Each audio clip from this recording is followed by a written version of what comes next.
Question from Dr. Barbaccia deals with allegory. Um, it asks what it is and how does it work as a literary mode. What kind of reading does allegory require of us? Use your one clear example of the genre, which I picked, The Fairy Queen by Edmund Spenser, which is all allegorical, to find it. And so I guess I'll just start with allegory is a common narrative mode in medieval literature. You see it through and through. It is very definitive to the literary period as a whole. It's best understood as an extended metaphor throughout a body of work that presents concrete characters and objects meant to represent abstract ideas or values. And so the allegory in the Middle Ages was nearly always used for didactic purposes and is usually meant to convey a Christian meaning or instruct the readers in Christian morality. And you see this, so heavily in The Fairy Queen, as each hero from every book is meant to represent a Christian virtue, and each book is a journey that hero takes that exemplifies that virtue. So in book 1, we see the Knight Redcross, who is meant to signify holiness. We see him tempted by people and objects literally named jealousy and lust, and healed by people like patience and penance. And so those characters are, directly meant to exemplify those things. And so that symbolism there is very straightforward.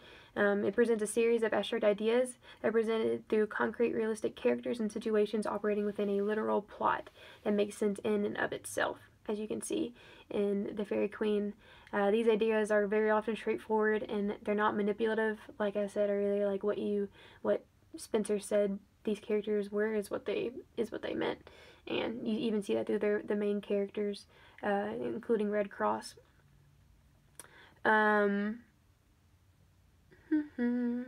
You also see this throughout literature ever since then and into now, but I would say it's in less defined terms.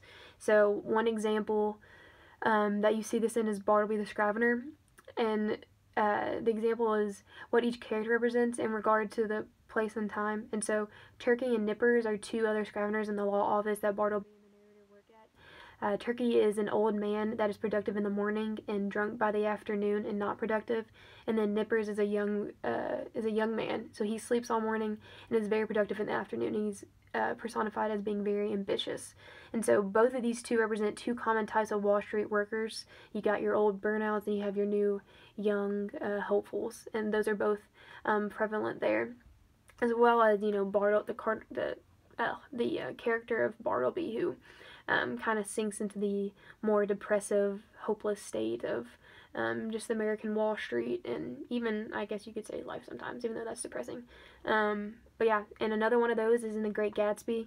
So I think you see its allegory and its symbolism, most importantly in the green light on Daisy's dock, and then Gatsby's great big empty house. And so both represent parts of the American dream that so many show for at the time of the novel, in the Jazz Age and the Roaring Twenties and all that good stuff. The grand house is what so many believe that would make them truly happy, the success that came with it, and just knowing you kind of made it in the world. And the green light represents the love Gatsby felt for Daisy that was just out of his reach.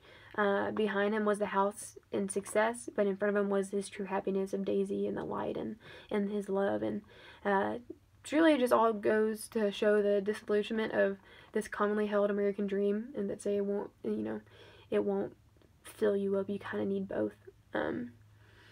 So while you don't see many works of literature where characters are named directly what they are meant to represent, like you did in The Fairy Queen, the symbolism that Spenser used then is not that different from what is used now and has continued to be used. These allegories have become a little bit disguised, a little harder to realize at times, but still very much there.